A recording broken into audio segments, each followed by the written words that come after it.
Recording. 5, 4, 3, 2, 1. We are live. Hello, Noah. Hola. This is our preseason first show. We're gonna start off something we both eyewitnessed, the Grafton Fire. I think you pulled up something out of the paper description.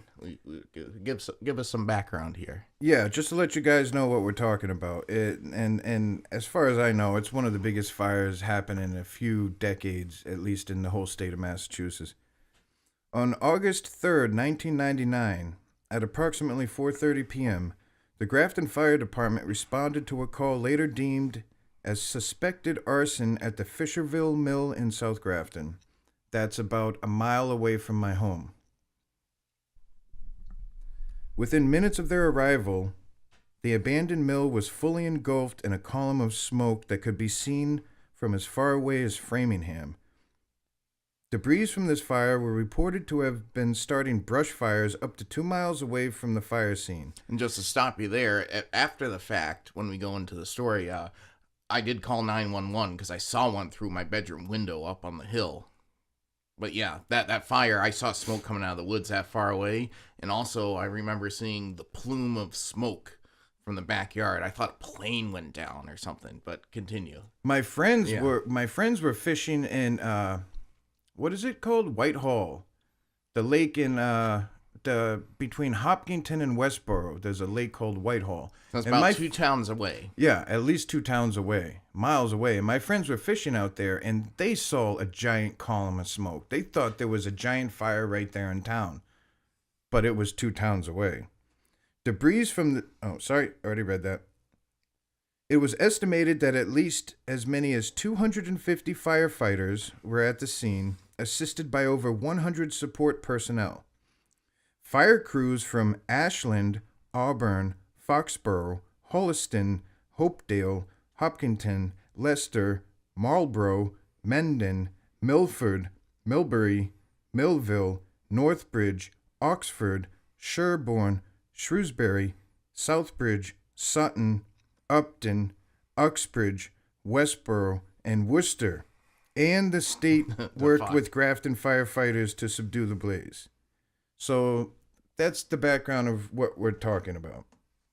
So I'll start with I remember being out in the yard for whatever reason or another at our parents' house, and I saw that black plume of smoke coming up. I mean, I literally thought a plane went down, and I think may have been just me. I was trying to think who was with me. I think I met up with you guys later because I think you were at either... I was home. No, you were home too. Okay, so we went down together. But I remember coming up, did we park with your car? Yes. We took your blue beater, old blue beater, right? You called me outside, and you said, "Holy shit, look at this." And we saw a giant plume of smoke. Yeah. And now, my brother Noah here used to work about a half a mile down the road at a big warehouse. Medium-sized warehouse. Anyways, I thought that was on fire. So we jumped in my car to drive down and check it out. As we drove down there, that was not on fire. It was bigger and further away. So I thought, oh my God, Cumberland Farms gas station has blown up down the street about another half a mile. Yeah. Because it was black smoke. Yeah, then we went up, and it was not so much. And as we started to get to Cumbies, we realized it was even bigger and even further away. And we couldn't drive anymore. We had to park the car, there, and we started running down the street. And at this time, one of the walls collapsed in the building and created a 200-foot fireball. No, wait, I remember it a little differently, because I remember when the fireball started. It was when we were running down the street. Yeah, but I saw the fire trucks were backing up. But we were there for a little, or maybe I ran ahead. I think I ran ahead of you, because either Hood was coming or something. I think I was ahead of you, and then you guys caught up with me, because I want to say, I remember when the fireball was just the size of the building. I want to say it's about a 3-story, 3 or 4 3 to 4 story building. The old school mill buildings that New England is famous for. maybe 300 feet wide.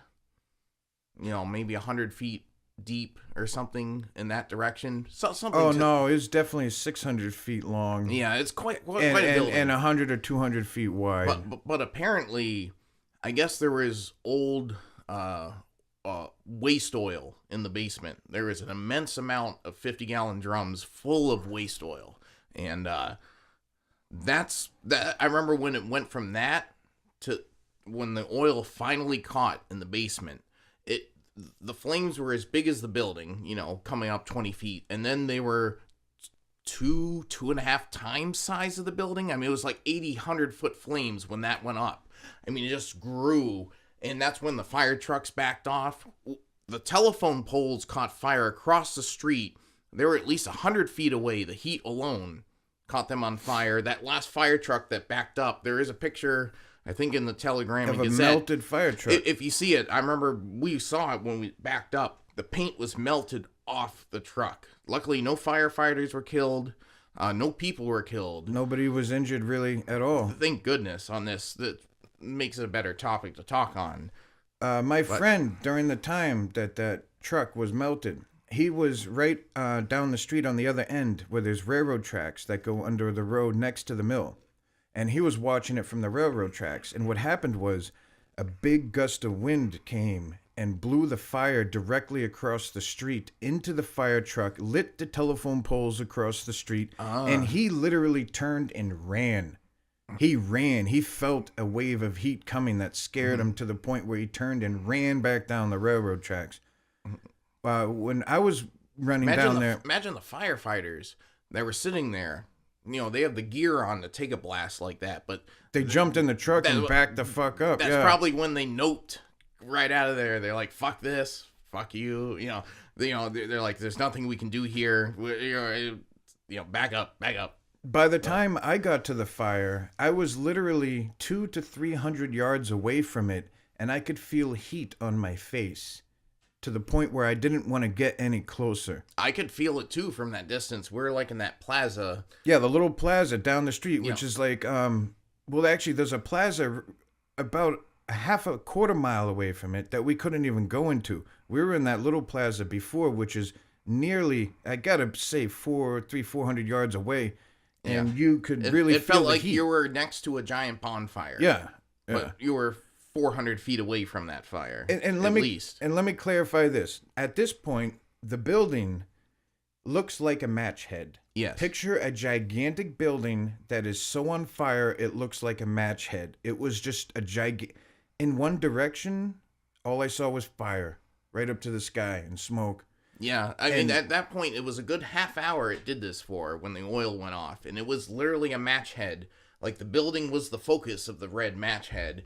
And then it was... just fire. It had to be, maybe flickers 100 feet tall, at least 60 to 80 feet consistently. I mean, basically 3-4 floors of the building, and it was double the height. Flame, yeah. Yeah. Like a match head, yeah. Yeah. And I will say that this did happen. It's in the news, if you don't believe me.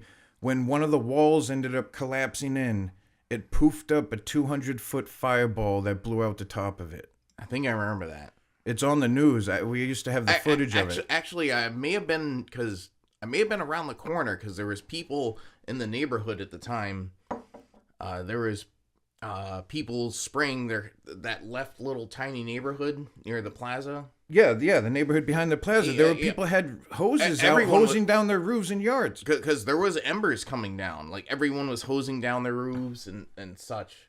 And that... that was something unheard. I don't know. It was weird that we were in this place and time to observe that fire. It was something else and a half. It's the most insane thing I think I'll ever see and hopefully ever see when it comes to stuff like that. But even when me and my friend were interviewed on the 5 o'clock news, it was funny. We're walking across the street, right? And I see some lady looking like a China doll. Walking across the street. That was the first thing I thought. She looks like a China doll. And I see she's got a microphone and there's a camera guy behind her. I'm like, oh, it's the news. So interviewed me and my friend. And I told him about how when we first ran down there, it was like heads of cigarettes were just raining out of the sky and lighting fires everywhere. Lit fires 2 miles away. They found debris 3 towns away in East Bridgewater. Yes. Not East Bridgewater, I'm sorry, Bridgewater. They found debris, not lit debris that lit a fire, but they found debris in Bridgewater from a fire in Grafton. Well, also, like, Jesse said that afterwards, when we got back, there was a small fire started right behind his house. Yeah, he ran up into the woods and saw a fire, This is where the Cumberland Farms is, I would say. A couple hundred yards behind it up in the woods in the hill. Yeah, I would say from the fire, it's probably like quarter mile-ish, maybe a third.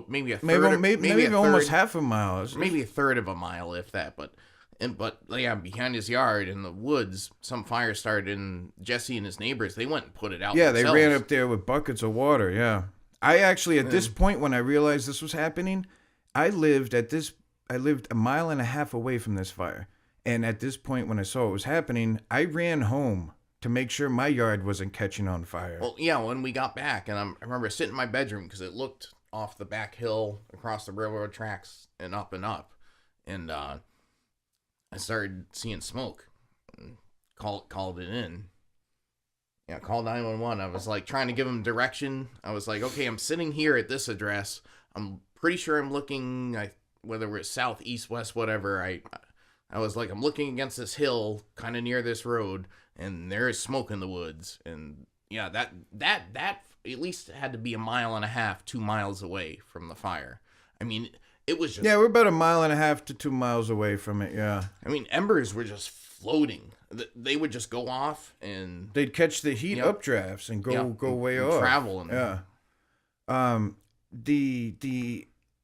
Also, that fire burned for 3 days. Yeah, it didn't go out. They had to monitor it. Entire South Grafton smelled like shit for 3 to 5 days. Like, it just smelled like a burnt piece of plastic or something. It's just this disgusting, rotten, burnt smell. And the fire literally was lit and burning. Not like flames everywhere, but that thing was lit and burning for 3 days. Yeah. It took them to put it out. They had to have guys come in because of all that oil in the basement that Noah was talking about. Leaked. By the way, this is right on a river, the Blackstone River, something they used to love to pollute. It was polluted by the mill when it used to run back in the days, and now the whole thing burnt down and leaked a bunch of rank oil into the lake or into the river. They had people come down in hazmat suits and set up these like they look like filters or something that they were putting into the river, and they were in hazmat suits because they were using this type of bacteria that they use to eat the oil. And it's I guess it's probably not too safe to get on you, but apparently it's safe enough to put in our river. I don't know. I just saw that shit from afar. I'm not an expert in it at all. Well, that became a Superfund site and got good funding. $1.2 million. I just read it on the internet. Yeah, but it did get cleaned up eventually. The soil's not safe. I would say because there was always a lot of heavy metal pollution in the lake to begin with. The little lake that's before this dam, then there's the mill, and then there's the river. That whole lake's been polluted with heavy metal. They've been trying to clean it up for years. It's really bad. And then this happened, made it even worse. But I know that on the other side of it, down in the pit, on the other side of the lake, I went down there. I haven't been there in years. I went down there. Instead of having this empty pit where people used to hang out and drink and fish maybe, it's all parks, soccer fields and parks and stuff behind the condos back there. So, I mean, the history of the Blackstone River, it's south of Worcester. Worcester was a mill town. I mean, humanity polluted the fuck out of that lake. Yeah, with heavy metals. Starting in the mid 1800s or so. You can't quote me on this entirely, but along that extent. But the Industrial Revolution hit, and Massachusetts was a huge integral part of that. And Worcester was the biggest, the biggest manufacturer of metal wire in the United States at that time. Yeah, and shit flows downhill. And into the rivers. And the Blackstone was the direct south river that runs through into Rhode Island, out to the ocean and such. And like when we first moved to this area, I mean, it basically said, if you fall in the Blackstone, you better take a shower right away or you're going to catch some weird fucking disease. One time... And even though they hold, like, the canoe, they do that canoeing event every year. And the Blackstone? They have been and still do. I wouldn't do no, that. No, they still do, but I wouldn't be doing that. They specifically say don't fall in. I had to cross it once. Ugh. I'm not getting into why, okay? But I had to cross it once. You know what I did? Screw that. I stripped naked, walked across like it. Clothes above you? Clothes above my head, and I put them back on. Sorry went for home, the bad visual. Went home, I know. And went home and took a shower. I went fishing in the lake, Fisherville, years ago, when they were just starting about trying to clean it up, starting to talk about cleaning it up. And I went fishing there. And, I mean, yeah, we caught a few fish, but I wouldn't eat them. They had I spots wouldn't even want to on touch them. No, they had spots on them. They looked, not deformed, but they looked like they were sick in some way. Like they were not a fish you wanted to eat. So, yeah, it was definitely I'm catch and release anyway. I only eat catfish, but bass fishing, I love it, but I catch and release. I leave the fish to be caught by another man. Yeah. Or another woman. And speaking to that, to anyone that fishes, public service announcement, always keep some good pliers so you can get that hook out without killing the fish. Without hurting the fish, yeah. I have some good equipment for that. I must say, as a teenager, you don't plan like that. You know, unfortunately, I killed a handful of fish that nowadays, I mean, I try to be very surgical because if they swallow it down, if you don't have those pliers, you're going to kill them. You're going to kill them, and you better eat them at that point. Well, who wants to eat a fucking little perch or something like that? You're not gonna. You're just gonna leave a dead fish. They are good eating because then you need 5 or 6 of them. But a bird will come by and eat it, or a bigger fish will come by and eat it. Something will eat it, especially up in Maine at the lake. Something will come by and eat it. I agree with that. I mean, you basically gave a free meal to whoever's gonna find it in the next couple hours. But yeah, I hate when I'm fishing and I forget the needle nose pliers, and now I got a bad hook. And I'm trying to get this fish off and alive and back into the water. There's no way you're reaching in and getting it. Well, it wasn't that far, but even when I got him hooked decently and I don't have the pliers, I got to be real careful, not hook myself, make sure he gets... I hate when I forget the needle nose. And God forbid he swallows the hook. I don't have needle nose. He's a goner. Yeah, catch and release is good. Well, if I ate him, I'd eat him, but I don't. I don't like the taste of most fresh fish, so I just do it for sport and fun. Way back in the day, when you were little, I was going out fishing with Dad. It was whatever we brought back, we're gonna eat. Well, I remember, you guys had those Sunfish, boards. perch, you'd pickerel. clip them down to scale the fish, and you'd cook them up. Oh, I was such... I think it was the age of 5 or 6 where Dad demanded that I clean what I caught. I cried like a little boy. Really? I did not want to do it. No, you didn't tell me that I did not story. want to do it. And Dad fucking insisted that I clean this fish. He's like, you killed it, you clean it. And I knew he taught me before. That's true. Can I pause this for a second? Wait. No. We got to continue. No. All right. I need a bathroom break. Oh, you need a bathroom break. Yes. All right, we're gonna pause it right here for a second. You can edit this out later, right? Audio back on. We'll take that out. All right. We'll leave it in. All right. So coming back, this is preseason episode 1 of the Basement Variety Show, and where we left off, I was going back to telling you about Dad punishing me as a small child and making me butcher fish. So I don't know if that's a punishment. No, Maybe he's just trying to make you able to eat your own fish. Retrospect, yes. He gave me a survival skill at 6 years old. Okay.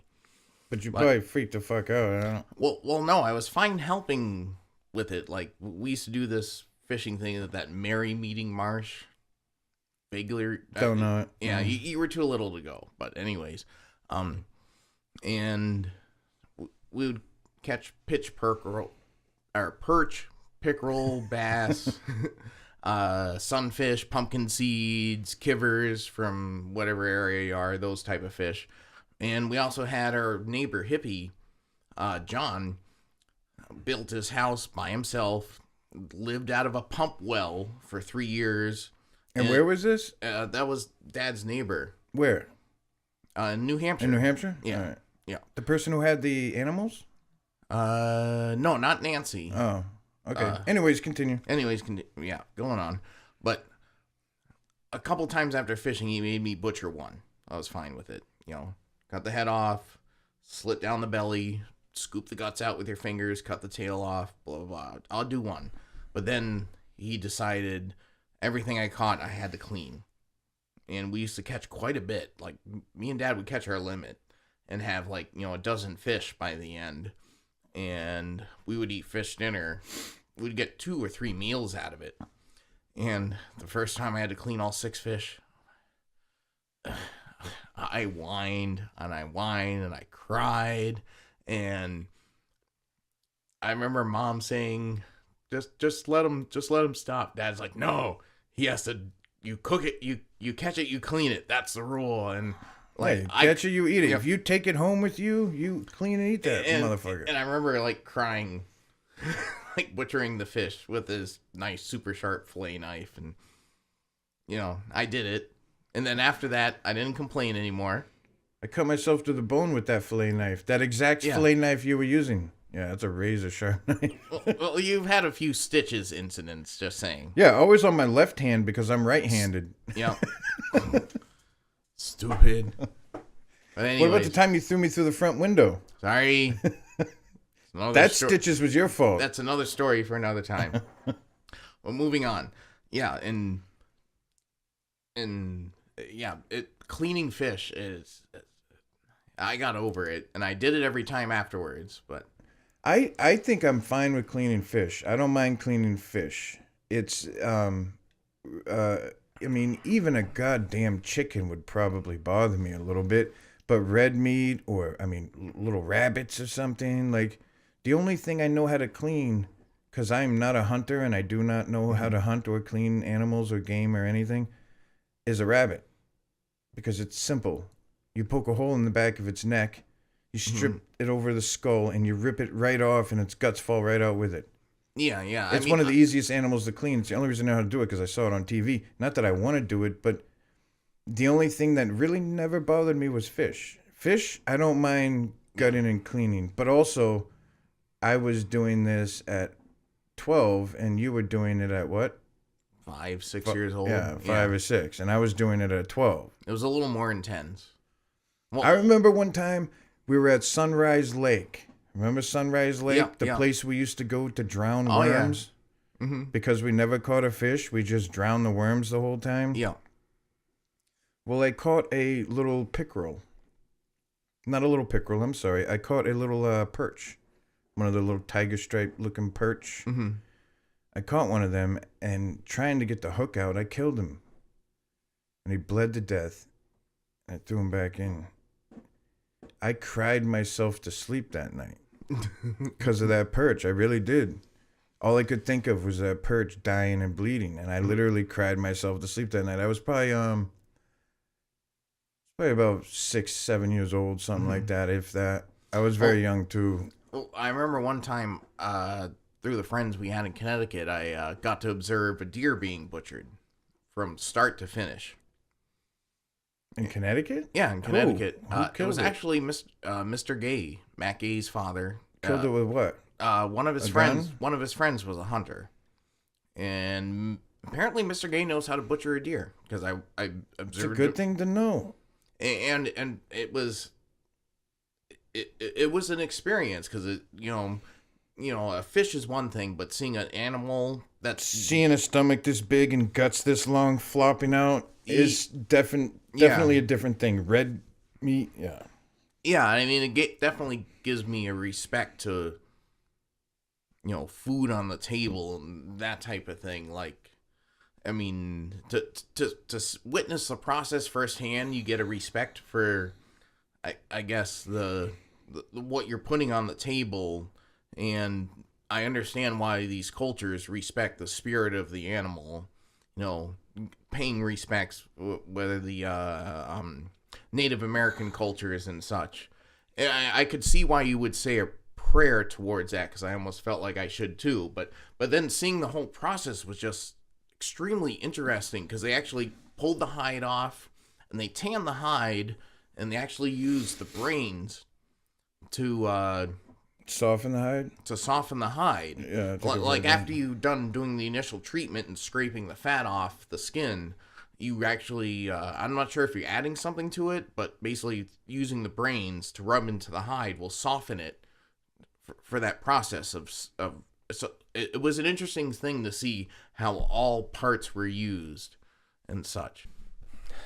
Okay, we're back. I'm not really never really been too big into the superhero movies, but I used to have a Thanos comic when I was a kid, and I enjoyed that storyline very much. And now, I mean, I like the superhero movies. They're good. And then all of a sudden, what is it called? The first one. Introducing the Infinity Gauntlet movie that we've been obsessing over. Yes. Yeah, what's the name of it? Infinity Wars. The Infinity Wars, yes. And just to stop him here, this guy over here, just by chance, back in the 90s, happened to get infatuated with the Infinity Wars, had all the comics. He had all of the original comics. Which were not popular back then. And they weren't. And somehow, through moving, whatever, they were lost to time. So, anyone that's feeling a donation has a second set. You can contact us and send them that set. No, it's okay. But anyways, I fucked up. All right. So after seeing the movie, the next one coming out in a couple or several weeks, Endgame. What are you hoping to see in that? I mean, my character. What are you hoping to see? I'm hoping to see that Thanos was one that died, and the 50% of the universe being killed. Oh, so like speaking when he to the spoke cutscene? to his daughter and daughter and stuff at the end, I felt like he may have been his own heaven, because she said, "What did it cost?" And he said, "Everything." I hope he's dead, but I doubt he is. We're gonna have to deal with him again in the next movie, I'm sure. Well, one thing I noticed is something I didn't see on the internet so much. On the previews, there's this one scene where we forgot to do a spoiler alert. Oh, wait, but complete spoiler alert for all these movies we're talking about. All right, sorry, spoiler alert. But anyways, if you haven't seen it, then me. But we're gonna go also previews here. Endgame preview. There's this one scene. It's like second and a half long. Rabbit, because I'm gonna refer to the raccoon as Rabbit because that's how Thor named him. And Rabbit opens this door, and I swear it looks like the same door at the end of the movie where Thanos is sitting there on his farm. Smiling at the end. Yes, and in that door he opens, the background, I swear you can almost see Thanos' armor. And I think I'm pretty sure Rabbit finds him. I would guess Thor is probably sitting off camera at that moment. Because I think there's going to, at least that's one thing that I've seen. And also with another spoiler, Ant-Man and the Wasp at the end, when they get turned to dust, which you haven't seen. But haven't I seen that? You haven't seen Ant-Man and the Wasp. Oh, they get turned to dust in the end. Yeah. Oh, okay. And Ant-Man gets trapped in the quantum world. And oh, yes, you have told me that. Yeah. No, I haven't seen that movie. And while he's in there, he's there's in the quantum world, at least the way the MC universe does it, not quite scientifically, but it's cool as hell. He sees a flood of souls, almost like orange souls, flooding in when the snap happens. So I think he plays a part, or he knows where they are to bring all these people back, possibly. At this point, this movie, ladies and gentlemen, if you have not seen it, I thought it was going to be bad. People warned me it was going to be bad. Halfway through, I'm like, wow, this is really bad.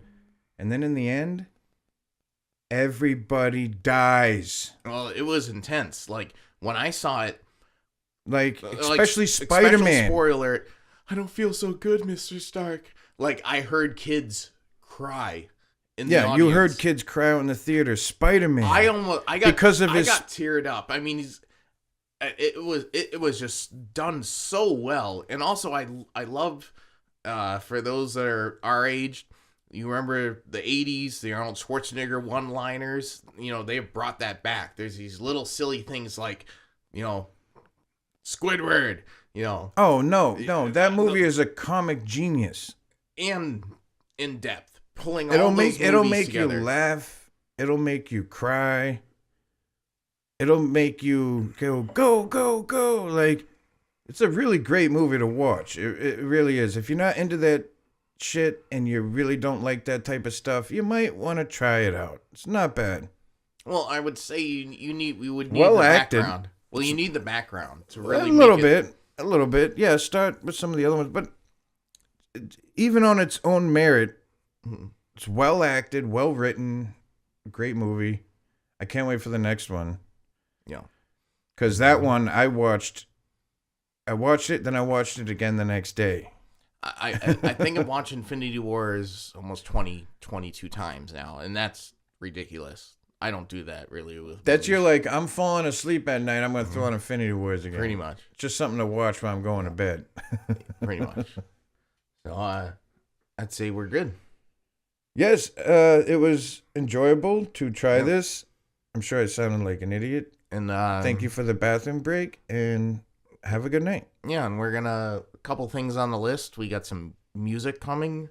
I got a couple local musicians, even my own band possibly in the future. I do have my guitarist, Alan, which is almost a Rain Man as far as comics and sci-fi history goes. Wait. Is that the guy who did the Comfortably Numb solo?